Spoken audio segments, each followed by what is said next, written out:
Grita Radio. Señal binaria en tus oídos.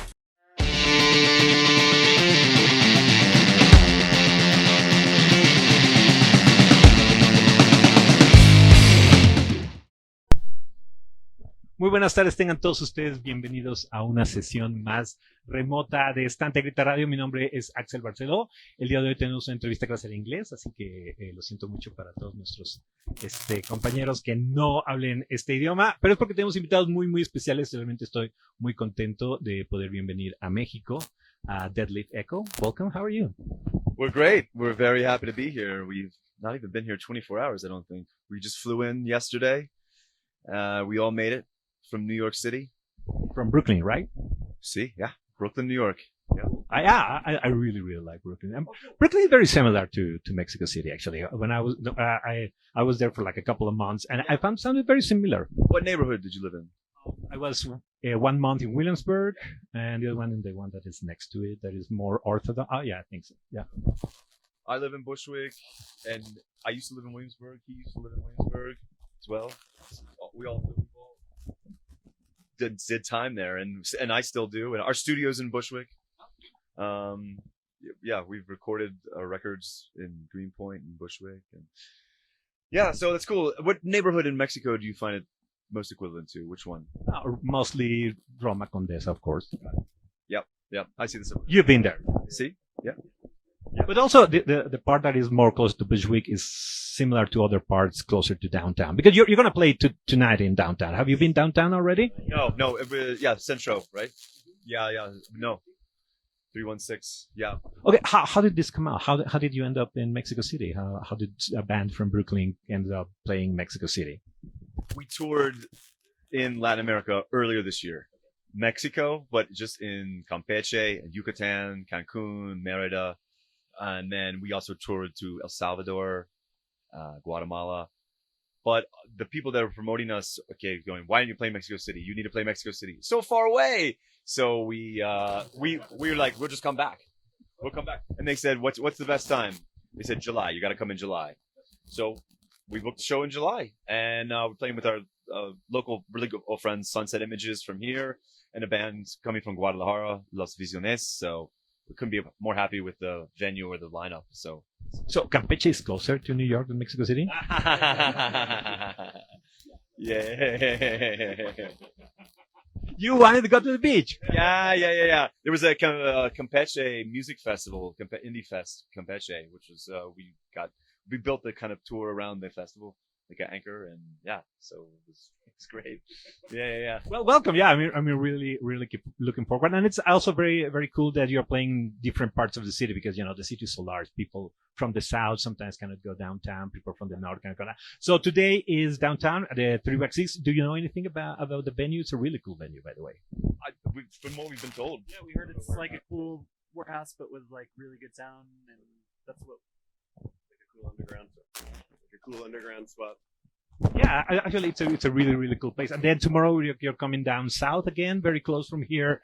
So for the people from the south, you can go to San Angel, to Hobos, which is mostly more of a blues bar, but still.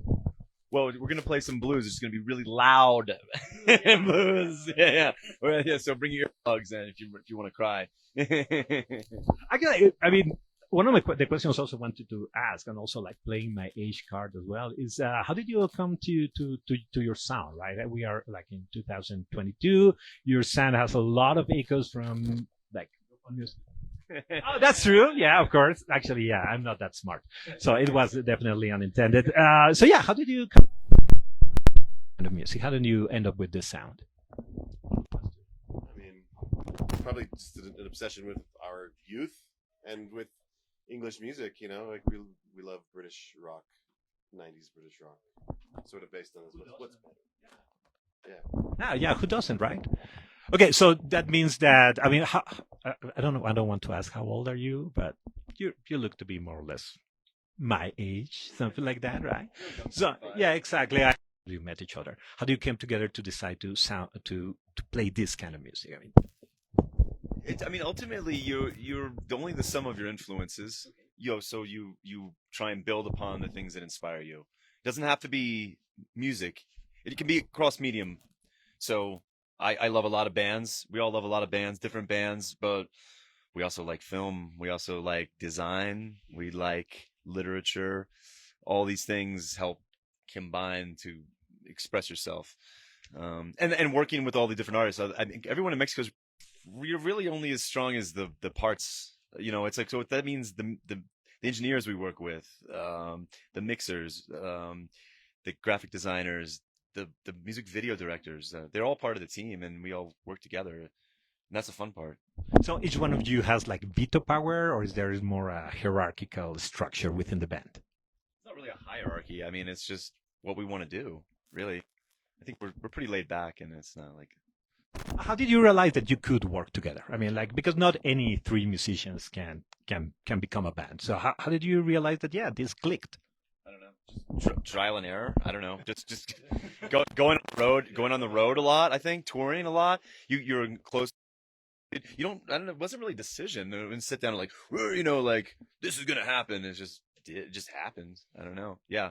I was doing the band with some other musicians early on, and Kevin joined up. We did a tour right away to South by Southwest, and it was awesome. And Steve joined right after we did another tour to California, and it just I don't know, it seemed to click.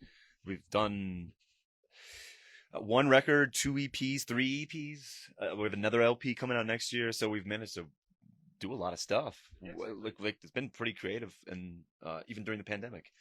Of your achievements, has something like really surprised you that you did that you hear it and you feel the distance? KEXP, we played KEXP in Seattle, and I mean, anyone who's a music lover has watched that and seen their favorite bands. I've seen many bands that I love. Just to be in the room was like outrageous, like almost crying, like setting up this drum set. I've seen so many people I respect play, I always wondered why they play that. It was their house drum kit. I'm like, why is this guy playing that drum kit? And why is this guy playing? But then I finally got there and I got to play it. It was just amazing just to be in that room. And how did you prepare yourselves to like those kind of special events? That's a tough question. Like we're all climbing towards success as best we can. So you want to respect the place, but you want to get there too. I mean it's a struggle, but it's a worthy struggle. And what about the show tonight and the show tomorrow? How did you prepare yourself for like your first gig in Mexico City? What is so special about it? We're going to a wide spectrum of our material. Songs that we wrote together right when we got together in 2014, up to material that's never even been released, unreleased stuff, and things in the middle too. So it's you get the kind of we have a lot of different styles, even though it's still one. To me they all sound different. That song sounds like this song sounds like this, but so it's a variety. Yeah, but there's a unity. So how would you describe what gives unity to the sound of Dead Leaf Echo? I think a lot of it is based around how LG has constructed the sound of his guitar, because it's a major part of it, and like the soundscape that contributes like a lot to the soundscape. I mean, obviously, Steve, your bass playing and your bass sound is also, carved out to the the style that we like. But I would say his guitar sound is like a primary source of what. On this show, long discussions. Come on, I don't talk alone. But we've had like this long discussions about this kind of sound, this kind of shoegaze, cold, or whatever you want to call it. But because so many influences, right? There's a fusion of so many things. There's some, and each band combines them differently. Do you think there is more of a edge, more of a punk edge? How do you think your brand of sound is specific to this mixture? It's changed a lot over. I mean, at first I feel like we were, heavily influenced by sort of the classic shoegaze bands, and now our most recent work that we did is like mostly ambient, and obviously that took on different influences. So yeah, it hasn't been completely consistent, but as Kevin said, the common thread is definitely sort of the guitar tone and the reverb and that sort of effects. And what is that you like about it? What do you like about, the effect that the echo creates, well, the reverb? What is it that draws you to it? It has a romantic kind of dreaminess to it. I think that's like kind of matches the elements of things yourself, who you are. That's what I always try and tell anyone, is any kind of artist, is like, you really need to just do you. You need to be yourself. We're all doing this, trying to get better at it, and we've all come a long way. But especially if you're gonna have a gig like tonight where you're playing this older material, is it hard to get back into that mind space you were when you? That's a great question. I'm still trying to find it. We're gonna play a song from the very first EP we did together, and I'm still, I can't even trying to think who was that person in 2014. I trying to remember who I was and who they were. It's because you're drawing up your past self, almost like you did it in this moment, and I'm trying to think, oh, I was in Jersey City at the studio, where was I when we came up with this thing? I can't remember. So but it's in there somewhere, so it's there's that. And then we're doing this new material that is so fresh and relevant as well. It's us now. So is that helpful to realize how far you've reached? What have you noticed about this evolution? I mean, we know that in sound, you just said that it's become more ambient this time. But about yourselves, what have you noticed about this change in these 8 years? It's a long time for any band. I mean, we've been away from each other for a while because of the pandemic. But I remember, in comparison, we used to work so hard. I mean, we used to rehearse all the time. And in this common era now, now that's changed because we're back to it. But I just recall, the amounts of work that we would do, days a week, just pulling it together and everything falling into its place just from hard work.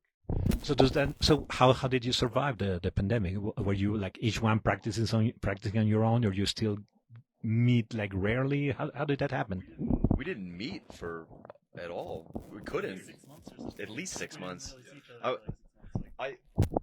6 months. I was supposed to go on a tour, and the pandemic happened, and so I ended up in a cabin in the Poconos of Pennsylvania, and started working on this thing. These guys are still in Brooklyn, and you would just send it back and forth electronically, come up with things, and then we finally got to a point where we could get into a room, be together, and we would track drums that way, and use some of the drums that we tracked as samples, just which way, because we couldn't be in a room and play, so we learned to play another way. Did you notice that the pieces that you were building that way had even emotionally something from that isolation that it was reflected in the compositions? I think, yeah, absolutely. Just the process itself is in the final product. I mean, obviously, but I mean to say the fact that we were in isolation, the fact that we were apart, you can kind of hear I mean, I don't mean to use a poor word, but the less human, because we weren't together in synergy, playing together. So it comes off maybe a little colder, a little less, but not in a negative way, just that was born in isolation. We also know that you have a recent video out, last week. What is it called? I'm sorry. Milk Blue Kisses. That's a nice title, yeah. Yeah, we shot the video. Is the longest period of production we ever shot on a video. We started shooting the music video in Mexico, actually, and El Salvador, and we shot video just on phones and 5D, and then we said we need more footage. So then we went to hiking in the snow. We went from a beautiful Tunco Beach, La Playa, exotic locale, to a frozen mountain, Bear Mountain, which is right near New York City. And we shot there and said, I still don't have enough footage. So over 6 months, we've been shooting all over. And then we shot it in the aquarium down in Coney Island, where the boardwalk is. And okay, we finally have enough. And then we shot on film, Super 8. Then we shot on VHS. So every format is a mixed media format. And then our good friend Art Boomparn, the director, put it all together. And made a great video. It came out on Brooklyn Vegan last week, so we couldn't be more happy. Yeah, very happy for it. Did you have how much input did you have in the concept of the video? A lot. Yeah, we talked about it. I mean, we worked with our manager Jess, and she art directed it, and we came up with the concepts of the themes. We want this kind of juxtaposition between snow and ice, you know, because the album has like these kind of wintry themes. It was like Kevin said so beautifully, born in isolation. So but we wanted to also have this beach element. And we wanted to use these locations. You know, like we're here in El Salvador, Mexico, these beautiful places in the middle of the summer. Why not shoot? Because you have a kind of a dark image. That is why it's surprising, right? So Now they're dubbing it Goths in Paradise. Yeah. That might be Johnny started that bullshit, but yeah. He's hashtagging it now. Yeah. So yeah, we'll take it. Yeah. It's like who's it? Like 3 people wearing all black walking on the beach. You know, it's like we're not that sad. no, actually, We're from New York. We wear black. is that true? It's true. I swear to God, you open a door and like everyone's wearing black. Yeah, I remember I used to tell those people, they're like, no, in Mexico, we all wear black. And I'm like, no, I got to spend more time here. Yeah, right. Yeah. But seriously, well, this was also serious, but I'm very curious about how one gets attracted to this kind of darkness, right? Because we are more complex people than just darkness, right? So how do you try to maintain a certain kind of balance, a certain kind of authenticity, even within this, like, I don't know how to call it, but because your sound and the unity of lyrics, themes, even visual themes is still within a very, very, very dark spectrum, like a dark palette. Maybe you have to express the darkness in order to to feel the opposite. You know, I feel like that is potentially of value. You know, sort of shrugging it off in a way and then giving it to the world. So you think there is a kind of a not acceptability of expressing darkness in just It's extremely therapeutic. Yeah. I mean, I mean, you ever seen how chill metal people are? You know, I mean, there's a reason, you know, they're out there screaming their balls off. Or, you know, like, it's the same thing, you know, it's like, we're pretty, like, happy, laid back people. Like, we're not, like, you know, yeah, it's just like, there's a cathartic, it's good. It's good. I mean, I don't know what we'd be doing if we, you know, just expressing yourself this way, you know, embrace it. But does that mean that you have to like get into that dark mood before going on stage, or you can just, you know, be very happy but still be playing and still be able to project, even if your mindset is another happier, brighter place? I mean, we've done this. Like we're trained at this, and so just going into stage mode is something that is unconscious for us. We just do it. It's not something that we have to really think about, and it's better to not think about it. You need to let your subconscious take over. Great.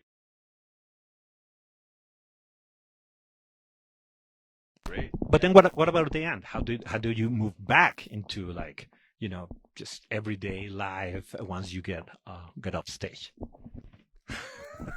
Begrudgingly. Yeah, I mean, if we could live on a stage, maybe we would. But you know, that's not realistic. I'm just happy to be able to play. I think these guys would say the same thing. I mean, we just really like playing.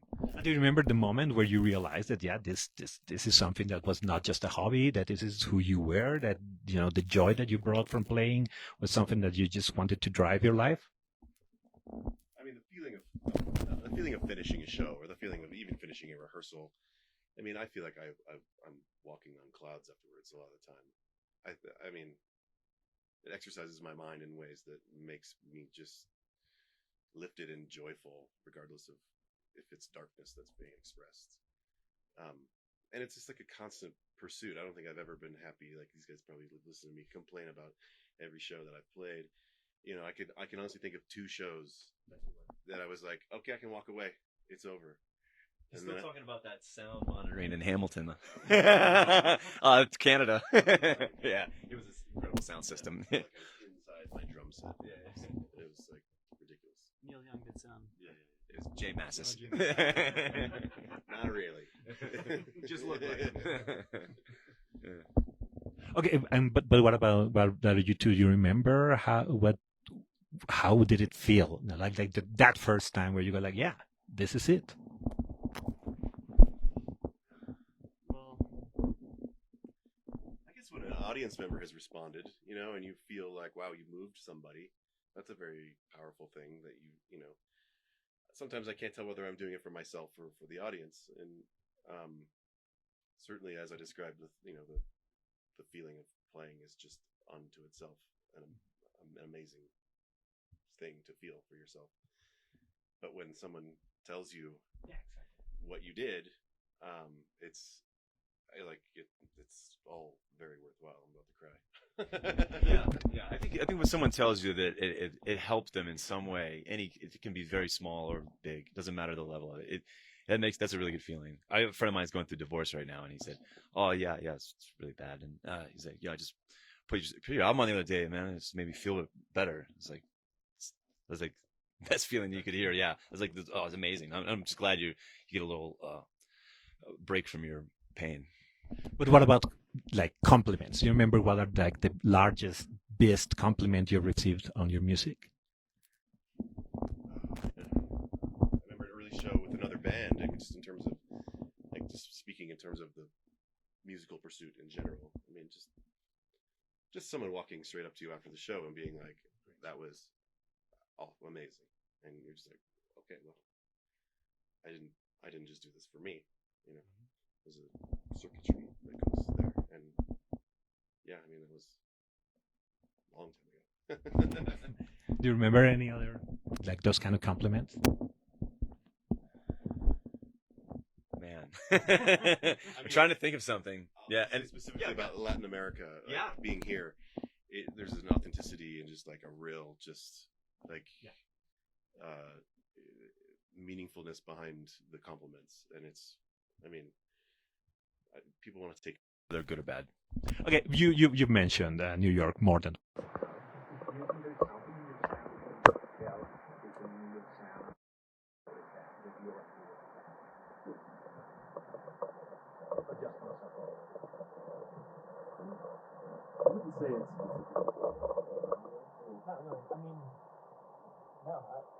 There's not many bands that like influence us too much or something like that. I mean, it's such a different landscape now. You know, it's like what's the most New York sounding band? The New York Dolls, right? You know, it's like, but they're just stuff. That kind of stuff doesn't.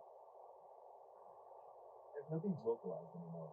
You know, so everything's just a broad palette. A band from Ecuador, I know they sound like they're from Manchester, you know, or vice versa. You know, it could be any which way combination because in the 70s, you know, it's hard to get records, you know, like maybe you get an import, you know, thing like that from England, you know, but now it's so free and it's open, you know, you can just listen to anything from anywhere and you let your influences go wild that way. So you know, there's not a New York sound anymore, I don't think. There's trends. Garage rock is super huge in New York. There's tons of bands that all sound like garage rock, theme rock, but that was big in Los Angeles 7 years ago, you know, or whatever. So everything's cyclical, and you know, there's these themes that run and come through. And I mean, we've been through it. I mean, there was almost no kind of whatever shoegaze or psychedelic rock band. There weren't that many in New York. I feel like we were playing with bands from Austin, Los Angeles, and England, and but then then a bunch came through, and then we were playing with those. And now I feel like they've kind of left. Like, you know, it's like, you know, cycles move in 5 years, 7 years, something like that. You know, music is still huge. I think that right now is much popular. Are you talking about garage rock? No, about shoegaze. About shoegaze. Okay, well that's great. That's great. Who are some of your favorite bands? Shoegaze. Mexico City. Yeah. I want to know. Yeah. I like Lancaster a lot. Lancaster. Okay, great. Lancaster, they're beautifully divided. I shoot out to Lancaster. Yeah. Well, we like to listen to the bands in whatever city we go to. And have you already started listening to bands from Turkey and Japan that you there? Or you have other? Yeah, we played this band called Pargo. Yeah, Pargo. They were great. They thought they matched us the best. Twin Machine is also really good for Merida. A bit more like electronic, jazz, punk, rock vibe. That's really cool. Yeah, I mean, we play with these bands, so we like them, so we listen to music now. Yeah, because I mean, I had a chance also to go to a Pango, and that's something they were very, very keen of saying that, you know, you have to feel that there's a huge thing here. I mean, just because it's hard to do feedback, right? Doesn't mean that a lot of things are quite happy. Yeah, we played with awesome music from El Salvador. They were awesome. So what is next? After Mexico City, what are you We got a new EP coming out around October. We're gonna do some touring in the Northeast. Yeah, Northeast US. And we have a full length album coming out next year. We're going to stay to VA, but more touring all around here. So we should be pretty busy the next year or two. coming back to life now?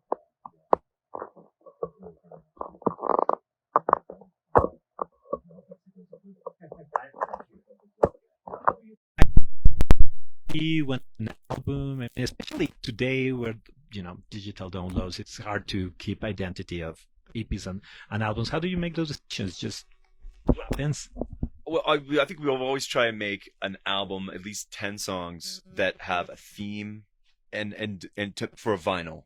And so we have something that is a complete package: design, art, music, lyrics, the whole thing. And so we always have that record. Because it can get broken up. You work with a label, whatever. They want to do. They want to do a digital single like this. Now they're gonna take some songs from the LP. And they just put single out every month, or that's fine too. I mean, I think we all like to have that piece of full album as an artifact. Yeah, but my question was why? What do you get from having it? What adds to the whole? The fact that this form a unity that you would call an album or an EP. I think narrative. I mean, I think you're trying to there's a narrative. There's a through line, and it's a piece. So it's many chapters of a book kind of idea. And so when you're working on an album, you already have that concept. Like, well, we're gonna need a piece for this moment of the narrative, this from this other one. We need a conclusion. We need introduction. You already think that way when you're writing towards an album. I mean, we start writing, and then it starts to take on its own life, and then a lot of it is in terms of the song's structure and the track listings. What songs first, second, third. That's very important, just to give it a nice roller coaster ride of tempo, slower to fast to slow, and mood, light to dark. Yeah. How different is the kind of flow you're looking in an album from the flow you are looking in a live show, where you also have to, find a way of linking the tracks, selecting them? How is that different, or is it the same? It's different. Yeah, because you're representing many different books from your whole career, like trying to give it instead of an album is just this one period of time. 2022 here is the album, where the live show is like we're giving you all things we've done for the past 7 to 8 years. Yeah, so it's more varied live. Was it difficult to make the selection? It wasn't difficult. I think yeah. We pulled some things out from the past that was kind of unexpected. I mean, I was going through my phone. I saw a funny video of someone tried to take a picture and did a slow-mo, and it's just like this great, weird slow-mo moment, but we hadn't played that song in so long. Like, I loved the image, but then I thought, wait, what song was that? And then I'm like, let's play that. Yeah. I haven't even thought of the song in years. I was like, what? We have a lot of material at this point, so it's nice to have a big catalog, because you can, when you're on the road, you don't want to play the same songs over and over. It gets boring. When you have a lot of songs, you can change it up every night. We do that for us. Yeah, yeah. So, yeah. Okay, so we are almost reaching the final stage of the interview, because and it started raining. So maybe and really rainy. Yeah. That's what happens when we come here.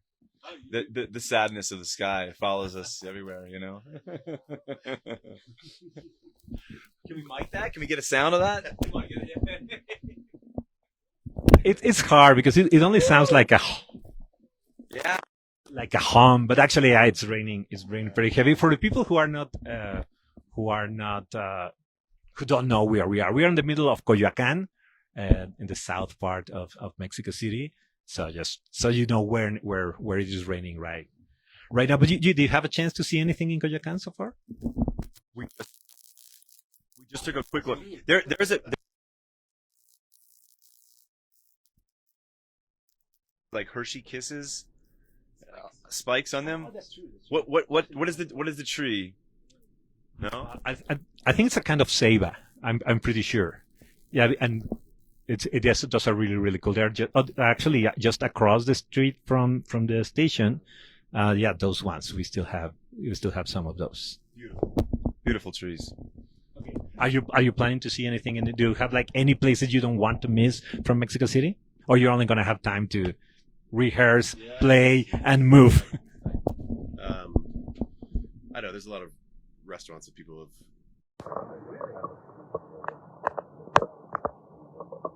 We went to a beautiful mezcal Bosforo. Oh, really? It was so good.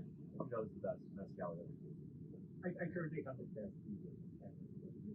There was one guy who I think owns the bar. I don't know his name, but he's literally sitting in a little space behind the bar. I don't know what. Like, it didn't look like he was DJing. It looked like almost he was like making music. Like literally right in the service space. And he's like, he was down, sitting on the ground, like very concentrated. So you have good management because that's a really good place to start with. Yeah. Oh, good. Yeah, I'm so glad. I'd love to go to a museum, maybe Frida's Museum, perhaps, or the National Historical Museum. Would love to go there. The Anthropology Museum. That's the one I want to go to. If we have time, Sunday maybe, I think we get a day off to go do that. And then there's so much to do. The restaurant called Lago that I wanted to check out. About that. Just sampling the local cuisine. Yeah, you have to go to Puestos, of course. Puestos? Yeah, I mean not to restaurants, but to like food stands. Right. Because I mean, yeah, that's like the real Mexican street food. Yeah, Mexico City. Yeah, I try not to go to restaurants because you have so much great street food. What's your favorite street food? Well, that's the other thing. Of course, everybody. It's like like soccer team. We all have our taqueria. It's like, and it's always something. Okay. We always have to know which one is the best taqueria in the neighborhood. Right now, it's hard right now because my favorite taco place. I am in mourn because they just moved to Cuernavaca a couple of weeks ago. Yeah, that was pretty rough. But still, you get El Osito, which is very good, and that's actually a